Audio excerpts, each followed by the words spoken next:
Singing together in harmony.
What if we put a turn in? Yeah, and stand or yeah, something like that. And we stand like stand all so I can Let's try it again. I'm gonna leave it just like this. That sounds perfect. We're after the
Good morning, buenos dias. My name is Erin McKinney. My pronouns are she, her. I have the joy of serving on your board of trustees. It's my pleasure to welcome you here this morning. If you're here for the first time, thank you for joining us. We look forward to getting to know you. We invite you to fill out one of the visitor forms that are in the pews. Everyone present in the sanctuary today is welcome to join our in-person community time immediately following the service. Generosity is one of the core values of our Unitarian Universalist faith. Cultivating a spirit of gratitude and hope, our generosity connects us to one another in relationships of interdependence and mutuality. Speaking of interdependence and mutuality, next week, Sunday, December 14, our annual congregational meeting will take place. It'll be both here in the sanctuary and online at 12:30 p.m. All are welcome and strongly encouraged to attend. And now, Reverend Emily Gage has a few announcements to share. Good morning. I'm Emily Gage. My pronouns are she and her. On Christmas Eve at the 3 p.m. Worship for All Ages, we have a long-standing tradition of a Christmas pageant, the Unity Temple version. And I'm looking for young people who would like speaking roles, such as Mary, Joseph, Wise Ones, Innkeeper, Shepherds. I also need lots of angels and friendly beasts and youth and adults who are interested in helping out in other ways, including chaos management. We have one soup supper rehearsal on the 23rd, the night before, and I have my pageant clipboard, so come and see me after the service if you're interested.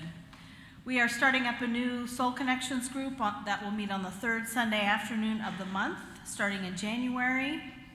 Please come talk to me if you'd like to be part of that. And next week, we're going to have a flash drive for winter outerwear, so bring new or gently used items of all sizes to help our wider community stay warm. Thank you. We're so glad that you're with us today. I invite those of you here in person to take a moment and greet one another.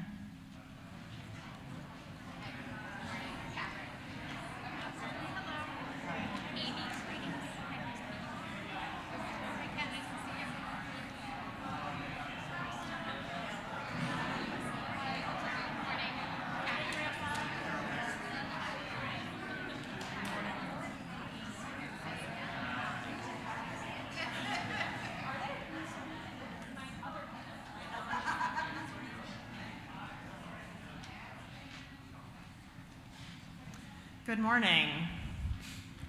My name is Emily Mace. I am the intern minister here, and I use she, her pronouns. This morning, our chalice lighter will be Akash. Akash loves dragons, uses they, them pronouns, and also loves the color black. Thank you for lighting our chalice this morning. Our chalice lighting words: we are Unitarian Universalists. We are the people of the open minds, the loving hearts, and the helping hands. We take care of the planet Earth. We good down there? Oh.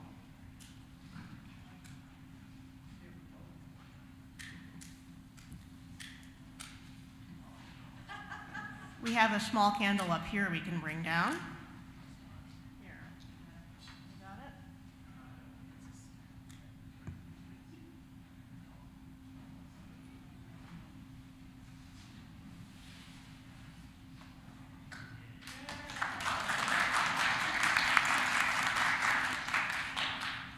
In the spirit of lighting candles, it is our tradition at Unity Temple to honor the season of Advent by lighting a candle each week on the 4 Sundays leading up to Christmas. Today, on this second Sunday of Advent, we light a candle honoring faith. Last week's candle spoke to hope, and this week's candle echoes that hope by holding it in faith. Sometimes hope feels like a light at the end of a tunnel, a pinpoint just in the distance. At other times, that light is farther off, and we're reminded to have faith that this light might still be there around the next bend, or maybe around the next lighting of a candle. Our Unitarian Universalist faith holds love at the center and reminds us of this light around the corner. May we light this second candle during the week of Advent for our faith to guide us and remind us.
sound of one who makes a choice. This is the sound of one voice. This is the sound of one voice.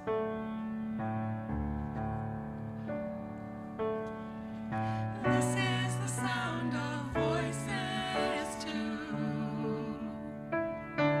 The sound of me singing with you, helping each other to make it through. This is the sound of voices too.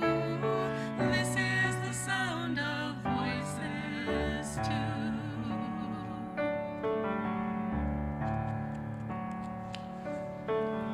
This is the sound of voices three, singing together in harmony, surrendering to the mystery. This is the sound of voices three. This is the sound of voices three.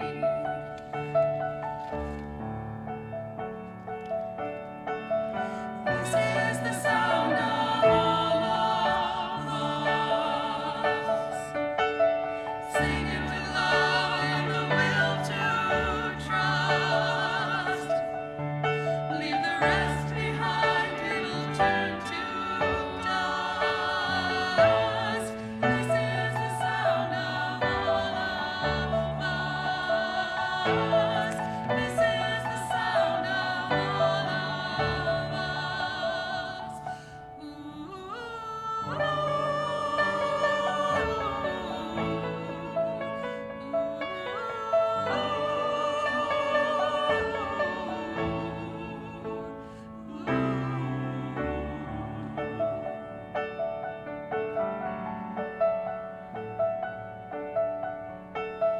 This is the sound of one voice, one people, one voice, song for every one of us. This is the sound of one voice. This is the sound of one voice.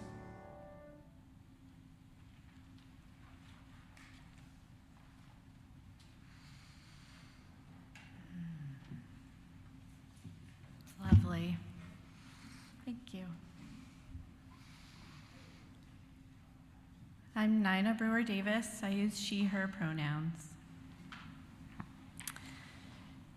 I've been finding hope elusive lately. So figuring out what to say today was hard. I have been so heartsick at the cruelty and fear being conducted in the name of our country. This week, I did something I never did before. I prayed a rosary. I've been teaching a class this fall at Dominican University in River Forest. It's been great, and I've been treasuring the relationships that I have with my students. It's a Catholic institution, of course. It's run by an order of nuns who are dedicated to the transforming value of education. Little more than a week ago, a student who was traveling home for Thanksgiving was at O'Hare Airport when they were taken by ICE. It's a horrifying incident that has touched the whole community. We later learned that they were deported this week. There are prayers every Tuesday at Dominican, but this week It was dedicated to that student and their family. Bishop Garcia Maldonado of Chicago came to share some words. Obviously, I am not Catholic. I'm here. The rosary, as I experienced it, was a ritual where the magic lay in the repetition of words and movements, in their history, in the unity of the group, rather than, for me, in the specific meanings of the words.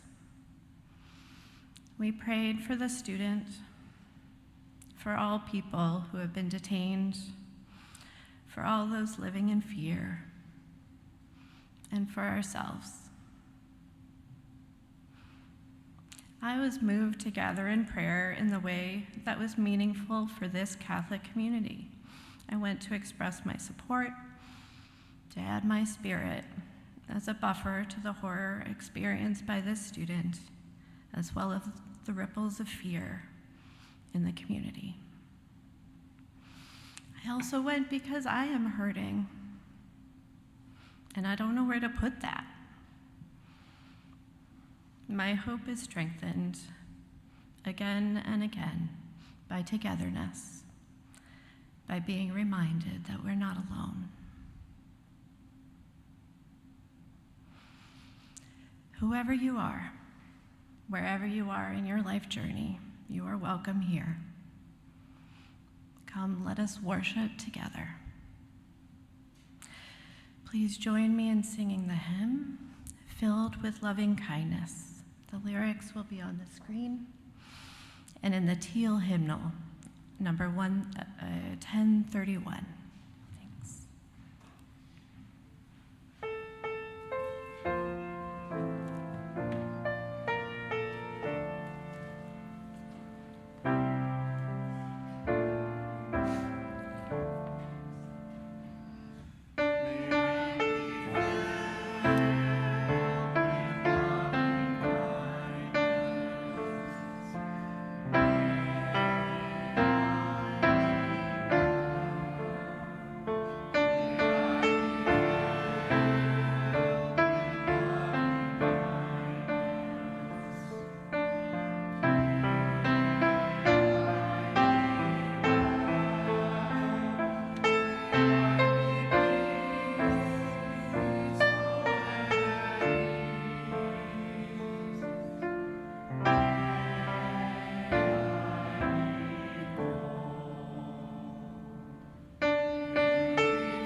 Please join me in the words of our covenant.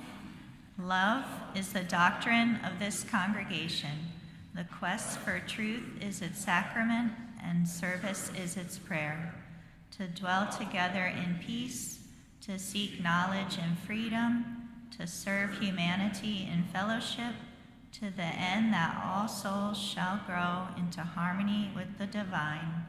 Thus do we covenant with each other and with God.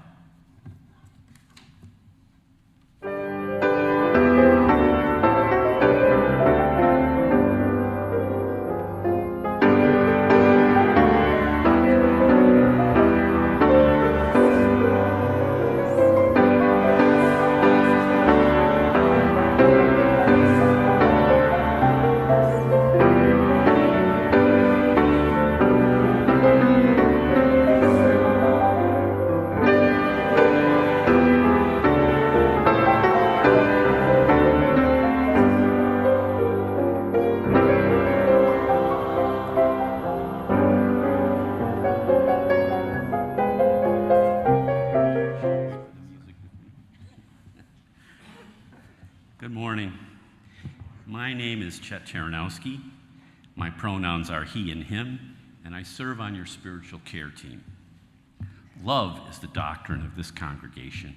Sharing the joys and sorrows of our lives is one of the ways we embody this love within the congregation.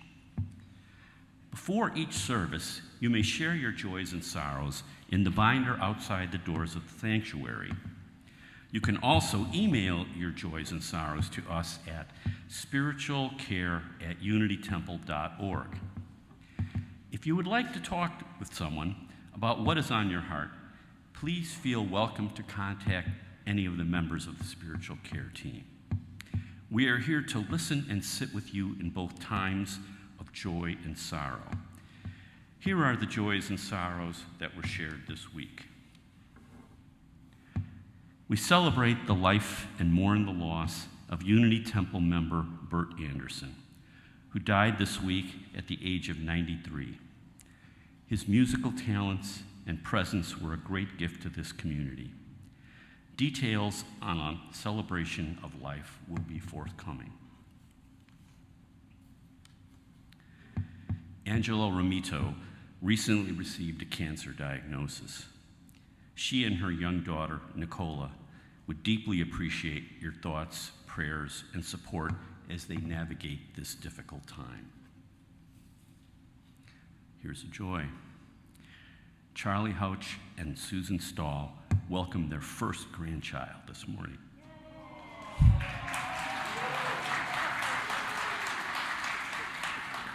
It happened at 7:05 a.m., and it was a granddaughter. We celebrate the life and mourn the loss.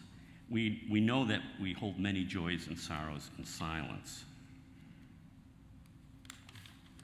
We invite anyone who has a joy or sorrow to come forward to drop a stone into the bowl of water at one of the 4 stations around the room.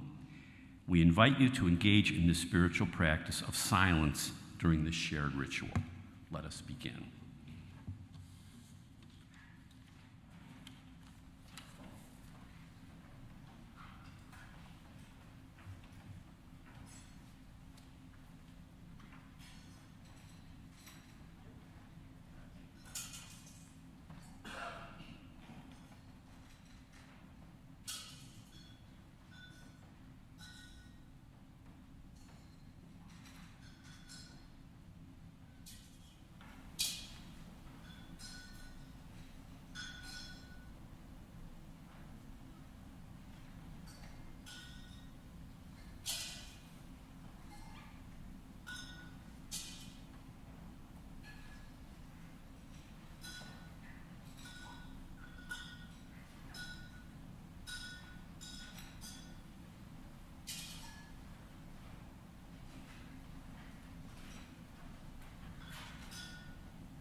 These words are from my friend and colleague, the Reverend Hannah Robertsville-Nave.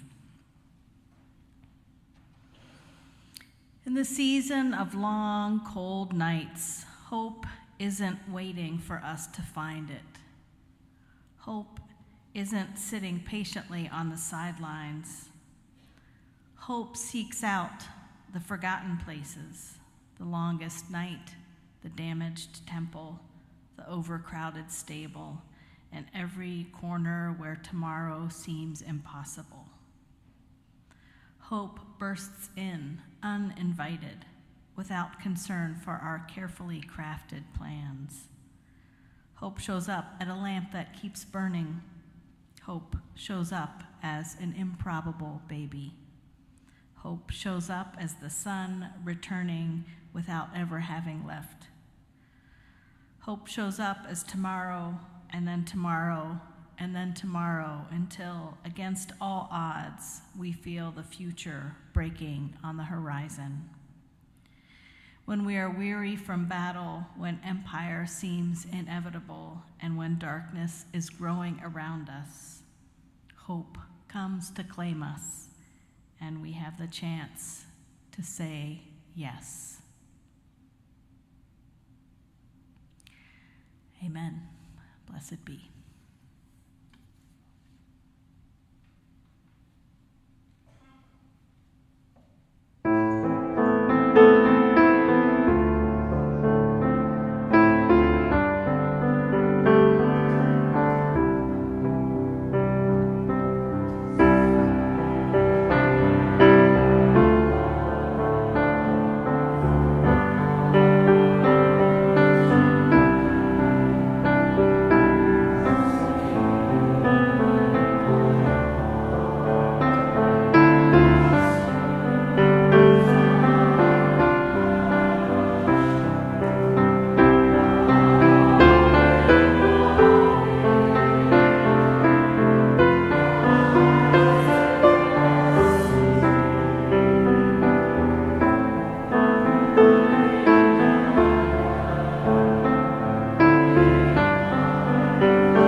Good morning. My name is Adam Gill. My pronouns are he, him, and today we are very excited to officially welcome new members into our congregation.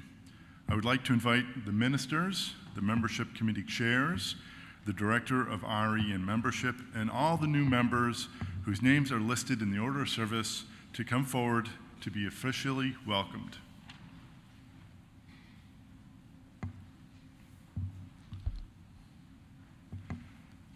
Line up right here.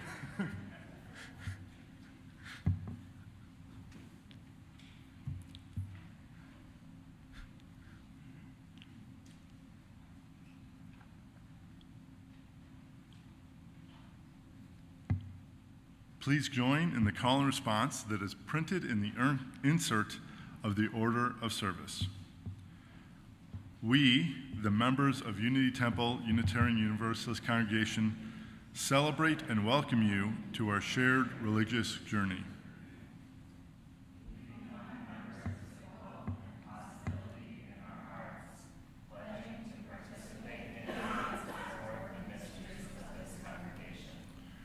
We welcome you as once we were welcomed ourselves.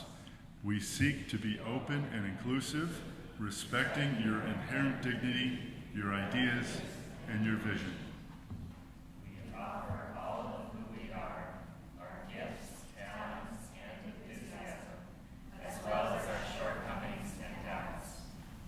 We seek to be supportive to each other and to encourage you to reach out to us as we reach out to you.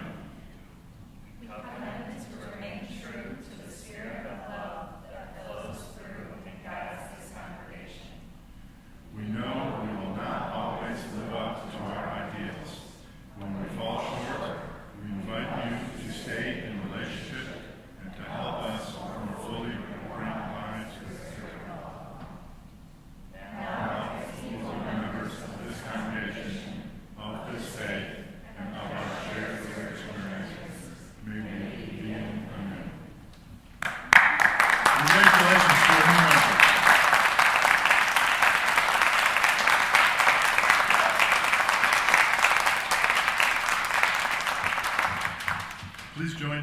singing the hymn, Come Sing a Song with Me, that is printed in the insert.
My name is Bree Kellogg. I use she, her pronouns, and I'm a programs manager at Beyond Hunger.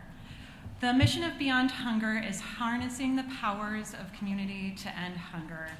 And we try to fulfill that mission through our very intentional programming. One program that is probably most familiar to people is our food pantry program. And if you live nearby, you may know that our food pantry is open twice weekly on Wednesdays and Saturdays. And if you're in the neighborhood here, you may have noticed that in November, the line for our drive-through food pantry extended out of our parking lot all the way down Kenilworth, all the way down Lake Street to Oak Park Avenue. The need of our neighbors increased so much in November that we'd seen record numbers we had never seen before at Beyond Hunger. We've been open over 45 years. We do have other programs, including our home delivery program, which helps bring groceries to homebound individuals for whatever reason they may be at home. And two programs that I oversee. The first is our nutrition education program, because we know that ending hunger is not just about providing food on a table. It's about nourishing bodies with foods that prevent and manage chronic conditions and provide nutrition security. And secondly, our benefits access program that connects people to benefits like Medicaid, SNAP, RTA passes, and more. You may have heard that there have been some recent changes to the SNAP program, and we know that there will be more to come. And this has caused a lot of anxiety amongst our neighbors. We're here to work with them and to ensure that their benefits remain intact if at all possible. So I just wanted to thank you for your support for our various programs. We've been overwhelmed by the support of our community, and we're very grateful for you all. Thank you so much.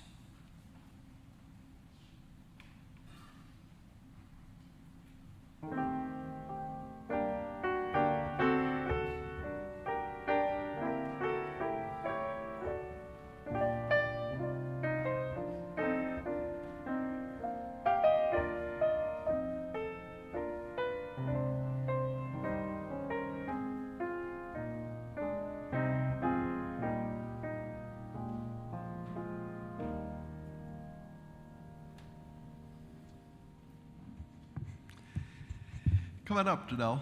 I'm Reverend Roger. My pronouns are he, him, and I'm really so pleased and honored to welcome Janelle Miller to the pulpit today to share a little bit. So Janelle was part of the lineup of speakers at the AT&T protest against the contracts that AT&T has with ICE last month. So a number of us were there and heard Janelle's words as a Broadview resident, and I thought it would be really a great opportunity for us all to hear from Janelle. So welcome, Janelle. Really good to have you here.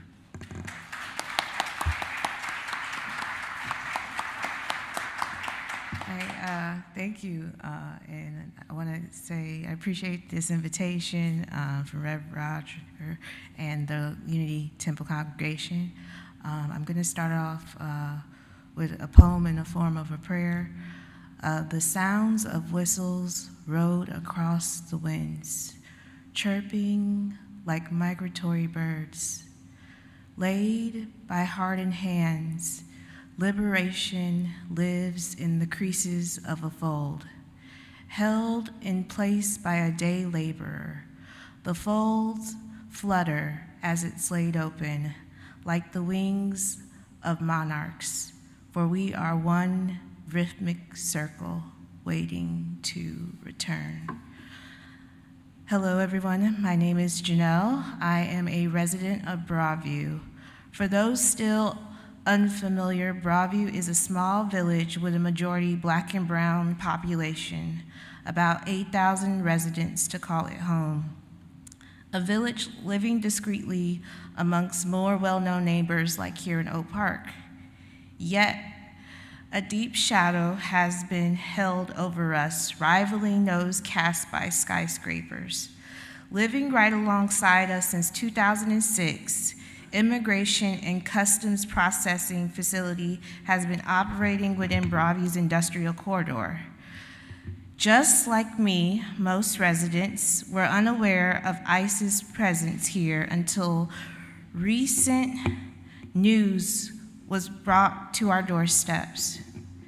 This shadow looms large, not just directly for our community, not just here in Chicagoland, but now upon the nation and beyond. When you hear the words Broadview, people go, oh. Many of those concerned ask me, how does it feel to live here? What do residents think? What is your mayor like? The lack of voices and perspective creates an incomplete picture of our realities here. I can't speak for everyone, but here today, I can say that this resident is ashamed that there's free speech with curfew hours, that chemical agents and bullets rain down not just on protesters, but residents, that we are now center stage for this administration's ills. Things done for the perceived protection of our residents and citizens are directly causing violence and panic to our neighbors and surrounding communities. Nothing about this facility being in our community creates safety. Not back in 2006 when the doors opened, not during Operation Midway Blitz, not when Border Patrol and Department of Homeland Security leaves our community, Not now, not never. I tell them I feel unsafe as the buzzing sounds of helicopters permeate inside the walls of our homes, as 70% of our police force is utilized to control protesters, as state police act aggressively towards those advocating for us all, as people kidnapped are kept in inhumane conditions without due process. No matter their status, people deserve dignity. These are the building blocks of history, and time has proven that it won't look favorably on those standing in silence. I ask us all, is this our legacy? We are now at a juncture, having to reckon with Broadview's name linked with some of the greatest failures of this nation's history. I am here today to stand with my siblings in this fight. I am here to tell you that the Broadview story is not set in stone, that residents do care. I'm here speaking today to stand in solidarity not just with those here in Oak Park, Broadview, Chicago, but in the world, to say no, not in our name.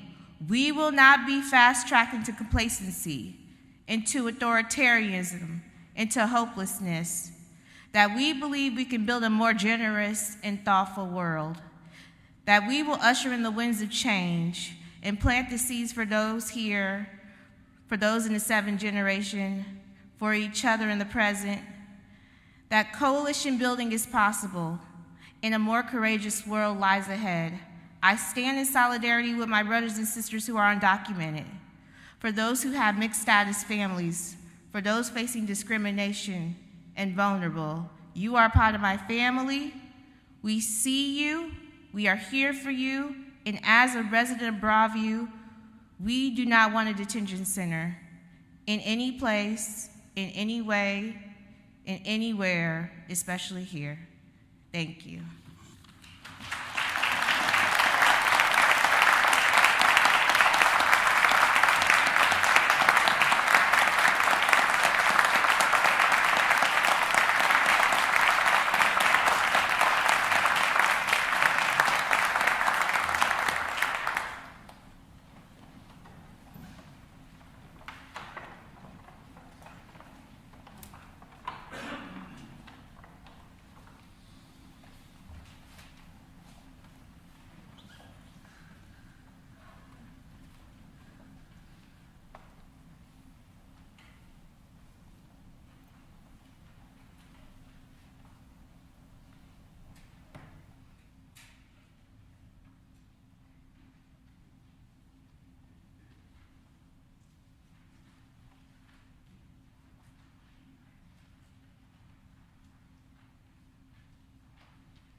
Nina emailed me this past week on Wednesday to say that choosing hope again and again and again was a hard assignment, as she shared, because hope feels elusive to her right now.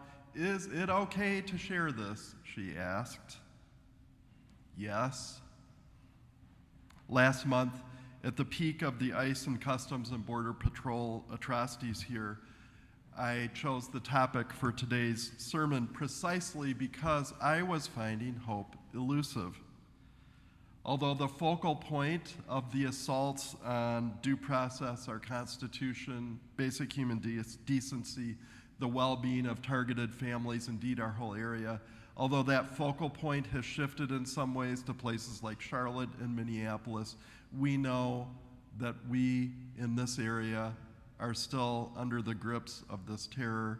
We heard that yesterday, incidents in Elgin and Berwyn, other places. So I chose the sermon topic last week because this is something I need to hear about. And honestly, that's often how I pick sermon topics.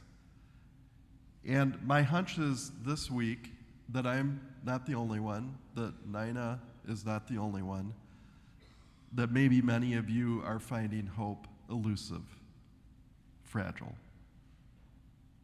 The Advent season has the search for hope at the center, like so many holy days in the Northern Hemisphere at this time of year.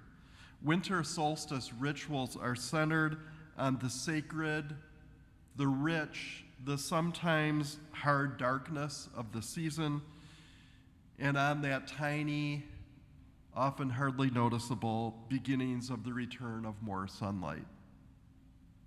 The story of Advent is set in a time and a place in which a brutal empire and its colonized collaborators appeared to have complete and utter control.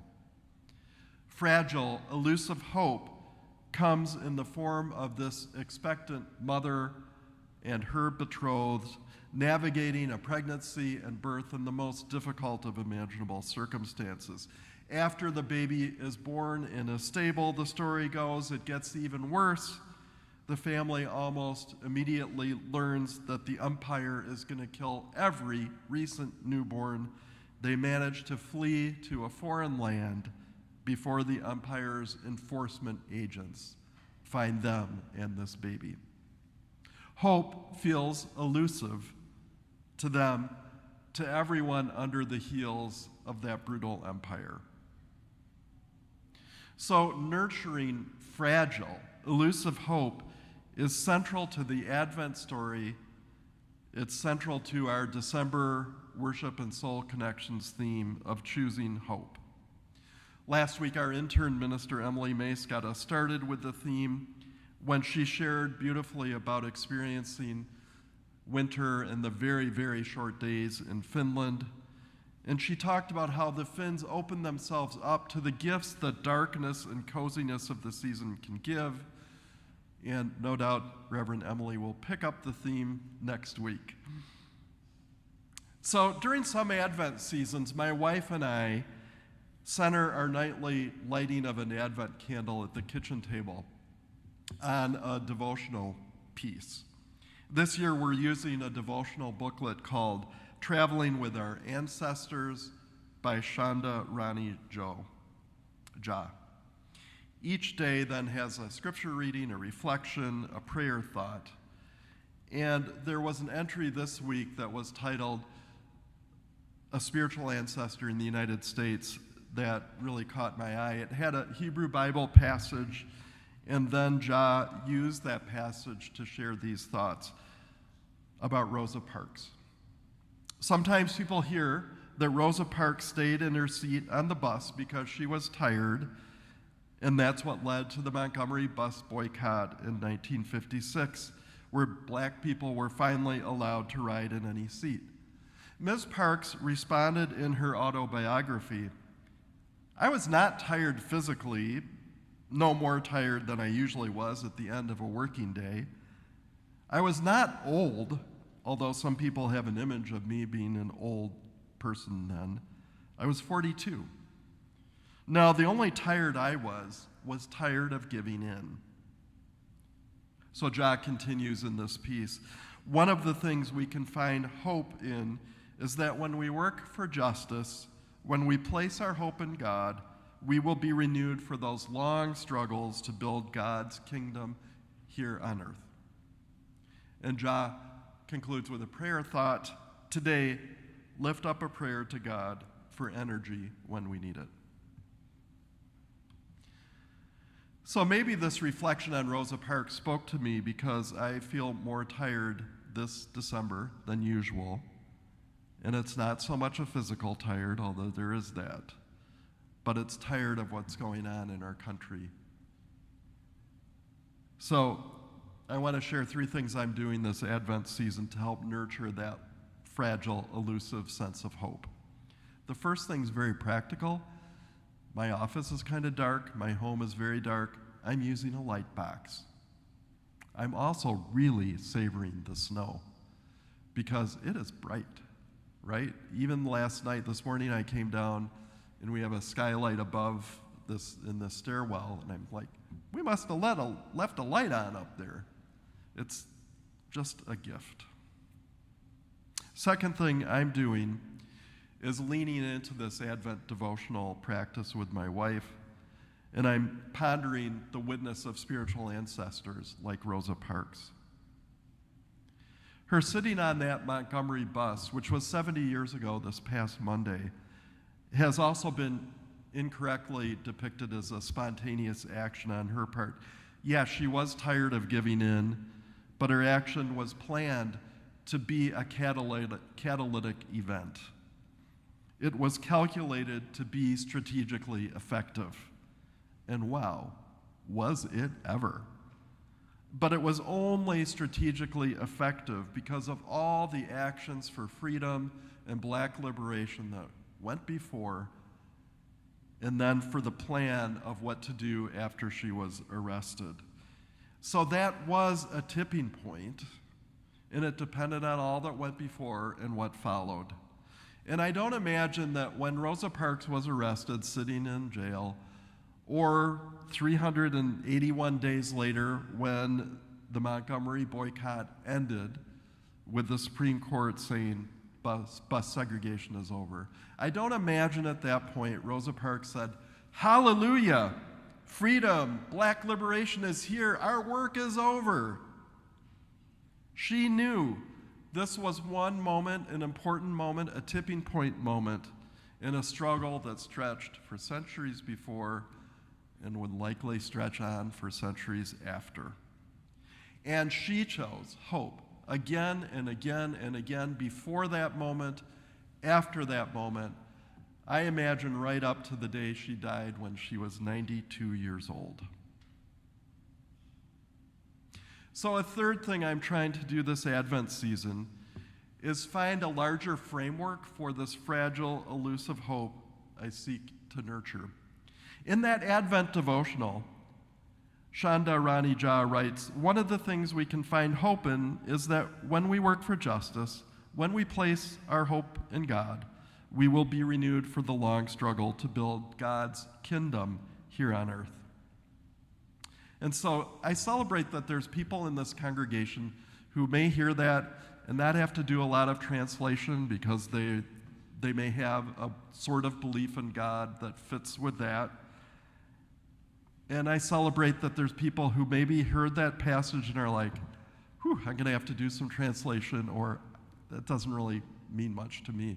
This is what pluralism in a UU congregation looks like. And I'm someone who needs to do some translating, some reframing of this idea of God to make this work, kind of like Nina had to do with that rosary ritual.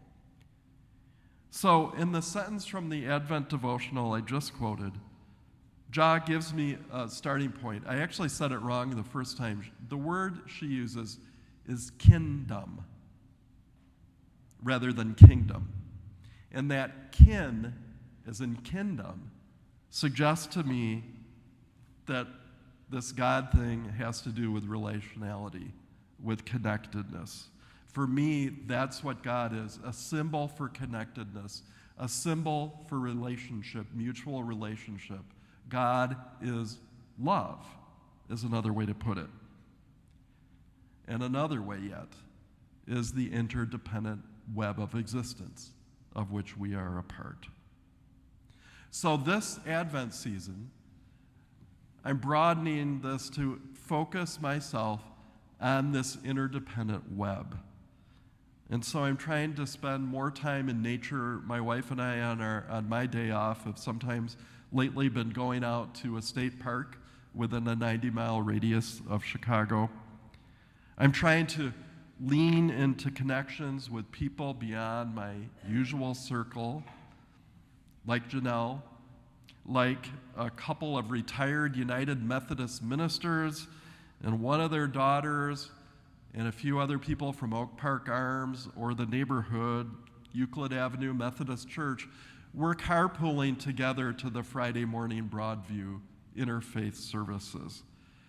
I'm leaning into reconnecting with distant friends with whom I've not been in frequent enough touch. So for me, this is a time, this Advent season in particular, to lean into connectedness and relationship, to lean into the kingdom of life. And I can find hope in that, and it helps. At the least, it helps me for a moment understand that fighting tyranny, it doesn't all ride on me, but there's lots of people working together in this, and that we all need to find our place and dig in. And so this is what Rosa Parks did on that bus 70 years ago. This is what she, Dr. King, and other activists leveraged then into a strategically effective moment in movement. This is what created that powerful tipping point, and yes, one among many tipping points. Stories like this help me find some of that energy that I need this Advent season. And so this Advent, I am choosing hope, even when hope is hard to find. I'm choosing to lean into connectedness and relationship with other people and with this beautiful earth. And with Nina, I say that my hope is strengthened again and again by togetherness, by knowing that we are not alone. Open our lives to everything growing. Love, bring us closer. Love, bring us closer. Mercy us home.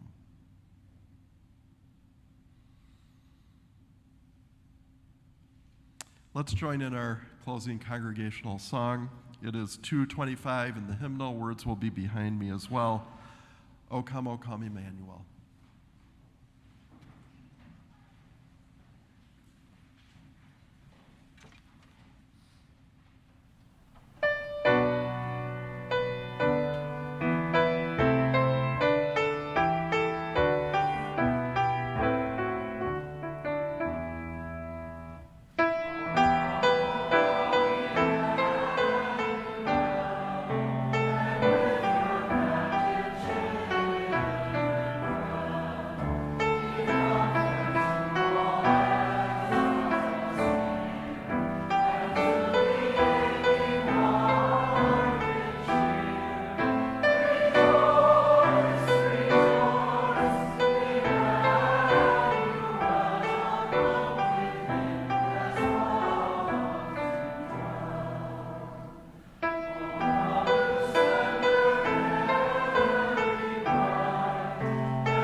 Words from Tandy Rogers. May we choose hope even when it trembles. May it be the kind of hope that plants seeds, waits in the dark, and trusts the stirring.